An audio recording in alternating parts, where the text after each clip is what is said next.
porte-monnaie, l'argent va apparaître miraculeusement dans votre porte-monnaie. C'est exactement ce que cet abominable Salomon, faux apôtre de maman Satan, va. Regardez, l'argent apparaît, regardez, vous voyez Tatou. Donc c'est la nouvelle trouvaille de Tatou et consorts, faire apparaître l'argent mystiquement. C'est terrible. Voilà, ces photos, discernez. Et pour vous qui intervenez sur Skype, comprenez que cette émission, c'est une émission de discernement collectif.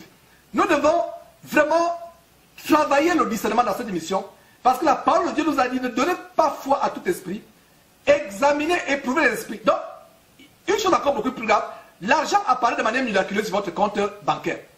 Voilà quelqu'un qui est dans la salle, l'argent est posté miraculeusement dans son compte bancaire. Mais frères et sœurs, nous avons affaire à quoi? Nous avons affaire à la sorcellerie. À la sorcellerie. C'est terrible les choses que nous sommes en train de montrer. Nous avons affaire à la sorcellerie. Et c'est terrible. Qu'est-ce que vous voyez? Vous voyez quoi? Mes frères, voilà l'argent qui apparaît. Voilà un crédit. Et même le crédit, vous voyez, 66 $ vient d'enregistrer un crédit de 500 dans la banque. Et non seulement, même dans les unités. Votre téléphone mobile, votre portable, téléphone cellulaire n'a plus les unités. Tatou peut faire apparaître miraculeusement les unités dans votre cellulaire. C'est terrible. Des choses que nous sommes en train de montrer. Voilà la sorcellerie dans le corps de Christ. C'est exactement ce que Salomon expliquait. Que les Tatou et consorts sont en train de faire. Et nous démontrons ces choses. Et nous sommes dans la joie de ce que Jésus-Christ est revenu plus acerbe que par le passé, plus virulent, plus véhément. Voilà les unités qui apparaissent miraculeusement en pleine séance. Est-ce la sorcellerie ou ce n'est pas la sorcellerie? C'est terrible, mes frères et sœurs. C'est terrible. C'est terrible. Donc, regardez, mes frères, des choses que nous sommes en train de montrer, et je pense qu'on peut retourner sur vraiment des trucs, vraiment c'est terrible, des choses que nous montrons. Voilà, vraiment c'est terrible mes frères. Voilà, des choses, je pense que c'est, voilà, on a quelques secondes encore pour montrer ces choses terribles que nous montrons. Oh mes frères, les unités qui apparaissent sur les portables, l'argent qui apparaît, et voilà les choses que nous vous montrons. Les choses que nous vous montrons. Sortez de ces choses. Sortez, mes frères, sortez de ces choses. Je pense qu'il y a même encore d'autres détails. La magie. Les endroits qui sont supposés être des lieux de culte sont devenus des lieux de sorcellerie, de magie. Donc voilà comment il a pu le pointer. Certainement, l'argent, il a fait venir l'argent. Ça, c'est vraiment des véritables templiers du Moyen-Âge qui avaient des pouvoirs de transmutation des métaux, qui pouvaient faire transformer un métal vil en de l'argent ou en de l'or. Voilà ce que nous avons aujourd'hui et les gens sont émerveillés. Voilà les descendants des Simon de magiciens, les Simon de magiciens des temps modernes. Tatou et consorts. Mes frères et sœurs, de quoi parlons-nous là? Vous devez connaître la vérité, afin que la vérité vous affranchisse. Mes frères et sœurs, c'est terrible, ça me fait mal les choses que nous sommes en train de montrer, ça fait tellement mal. Ça fait mal. Les choses que nous montrons. Et voilà un faux pasteur, apôtre de Satan, enfant de malédiction, Joël Francis Tatou, qui fait apparaître les cellulaires, les unités de manière miraculeuse dans les cellulaires, qui fait apparaître l'argent de manière miraculeuse dans les comptes bancaires, qui fait apparaître l'argent de manière miraculeuse dans les portefeuilles. Alors qu'on voit le détail sur le portefeuille qui est mis en vente, le pouvoir de portefeuille, sur le produit qui est vendu. Vous pensez que c'est par hasard? C'est pas par hasard, c'est pas par hasard. Vous voyez, attirer la richesse et la prospérité, le puissant portefeuille magnétisé pour attirer la stabilité, la richesse. Voilà ce que Tatou est en train de faire. Voilà ce que Tatou est en train de faire, mes frères et sœurs. Voilà ce que Tatou est en train de faire. Et non seulement Tatou le fait, je vais vous montrer un détail, mes frères, d'un Indien qui fait venir l'argent de manière miraculeuse. L'argent est apparu de manière miraculeuse dans cette émission, mais la séquence que nous avons montrée, c'est comment il a le magnétisme dans la main pour faire attirer l'argent. Mes frères et sœurs, ce que je vous montre, ce n'est pas une mise en scène, ce n'est pas un extrait de film d'Hollywood, c'est réel, ça vient de l'Inde. Et ça ne nous surprend pas que ça vienne de l'Inde. D'ailleurs, Tatou, semblerait-il, a une tournée en Inde pour aller bien renforcer ses pouvoirs magiques. Donc regardez quelqu'un, un Indien, un Hindou, qui fait des miracles avec l'argent.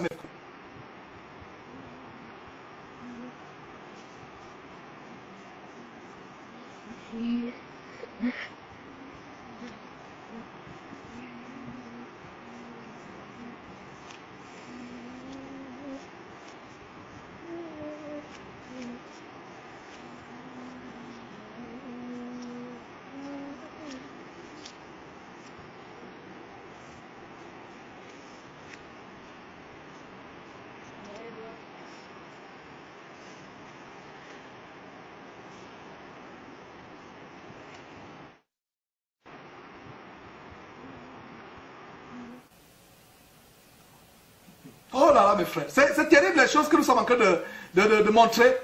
Et voilà quelqu'un, qu'est-ce que vous avez remarqué? Je pense qu'allez voir, je vais vous montrer.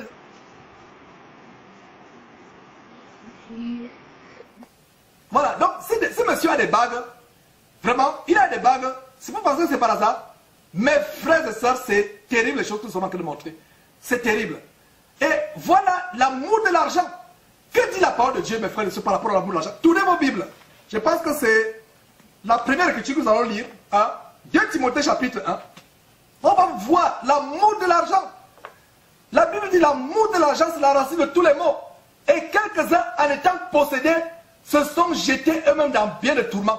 La Bible dit, contente de ce que tu as. Parce que Dieu a dit, je ne t'abandonnerai pas, je ne te délaisserai pas. Ceux qui veulent s'enrichir tombent dans les pièges et dans beaucoup de tourments. Beaucoup de tourments. Ils sont piégés. Il y a des gens qui sont possédés. Il y a une puissance satanique qui possède avec l'amour de l'argent. Mes frères et sœurs, allons dans 1 Timothée, plutôt 2 Timothée, pour voir cela. Lisons, c'est sur votre écran, mais j'aimerais lire avec ma Bible. Donc 2 Timothée chapitre 3, qui dit quoi?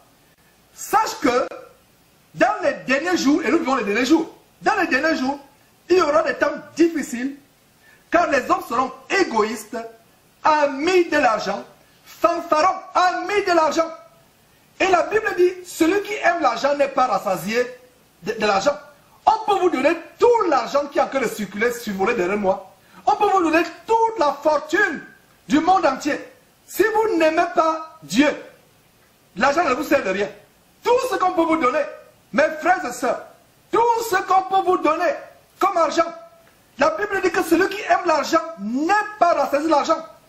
Tout l'or des États-Unis, tout l'argent de la réserve fédérale, cela ne vous sert à rien. À quoi sert-il à un homme de gagner le monde entier si la personne perd son âme? Vous perdez votre âme. Quel que soit, Dieu a dit, contente-toi de ce que tu as. Contente-toi de ce que tu as. Vous qui suivez les pasteurs qui enseignent comment faire venir l'argent dans les portefeuilles de manière mystique, vous vous concentrez, vous épousez les démons. Vous rencontrez les démons. Ce n'est pas par hasard que ces démons viennent encore vous visiter la nuit dans le sommeil. C'est pas par hasard que beaucoup sont morts précocement. Beaucoup ont des accidents de circulation. Et on va exposer, par exemple, dans cette émission, les miracles et les guérisons mensongères. Une délivrance qui se passe alors que derrière, il y a autre chose de beaucoup plus flagrant. Donc, voilà mes frères et sœurs. Des choses terribles. Et vous avez suivi ce monsieur, par exemple, dire que l'horoscope, l'astrologie est plus ancienne que la parole de Dieu. Allons voir ce que la parole de Dieu dit. Vous allez vous rendre compte à quel point Dieu a en horreur la magie. À quel point Dieu a en horreur la magie. Il y a des versets sur votre écran. J'aimerais lire Deutéronome chapitre 10. Premier verset. Pour fermer la bouche à cet homme, et pour vous qui ne lisez pas vos Bibles, vous allez comprendre à quel point l'astrologie est abominable aux yeux de Dieu. Donc, à Deutéronome chapitre 18, s'il vous plaît, sur votre écran, chapitre 18, je ne suis pas encore. J'aimerais plutôt lire avec ma Bible. Voilà. Deutéronome chapitre 10, verset 10 et 11, il a dit quoi?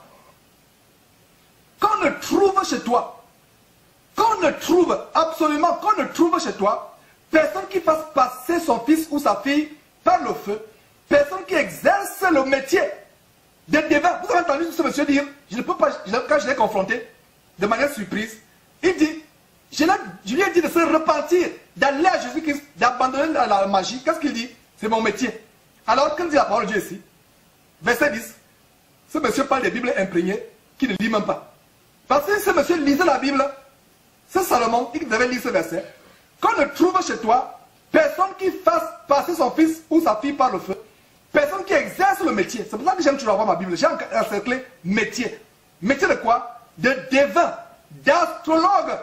Il vous de l'astrologie n'est pas une mauvaise chose. Qu'on ne trouve personne qui exerce le métier, donc au temps de Moïse, parce que Deutéronome c'est au temps de Moïse. Au temps de Moïse, le métier d'astrologie de devin existait toujours. Quand on ne trouve personne qui exerce le métier de devin, d'astrologue, d'augure, de magicien, verset 11, d'enchanteur, personne qui consulte ceux qui évoquent les esprits ou qui disent la bonne aventure, personne qui interroge les morts. Personne qui interroge les morts. Le verset 12 continue en disant, verset 12, toujours Deutéronome, le verset 4, quiconque fait ces choses est en abomination à l'Éternel. Le verset 12 dit, quiconque fait ces choses est agréable aux yeux de l'Éternel. C'est ça que vous lisez. Quiconque fait ces choses plaît à Dieu, c'est ça. Verset 12, quiconque fait ces choses est en souligné abomination, encerclé même, est en abomination à l'Éternel. Et c'est à cause de ces abominations, 2 fois le mot abomination revient. C'est à cause de ces abominations que l'Éternel, ton Dieu, va chasser ces nations devant toi. Tu seras entier. Voilà, voilà. Donc des abominations. Allons suivre un autre verset, Lévitique chapitre 20. Lévitique, mes frères, Lévitique chapitre 19 d'abord. Mes frères, Lévitique chapitre 19. Vous avez le verset sur votre écran. Lévitique 19, verset 31. Le verset 31 dit quoi? Ne vous tournez point vers ceux qui évoquent les esprits. C'est monsieur qui parle des esprits, des guides spirituels. Ne vous tournez point vers ceux qui évoquent les esprits, ni vers les devins. Ne les recherchez point, de peur que vous ne vous souillez avec eux. Je suis l'Éternel votre Dieu. Je suis l'Éternel votre Dieu. Voilà ce que dit Lévitique. Maintenant, Lévitique chapitre 20. Sur votre écran toujours, mes frères et sœurs. On continue. Lévitique chapitre 20. Verset 6. Que dit Lévitique chapitre 20, verset 6? Si quelqu'un s'adresse aux morts et aux esprits, donc il y a s'adresser d'abord aux morts, j'enseigne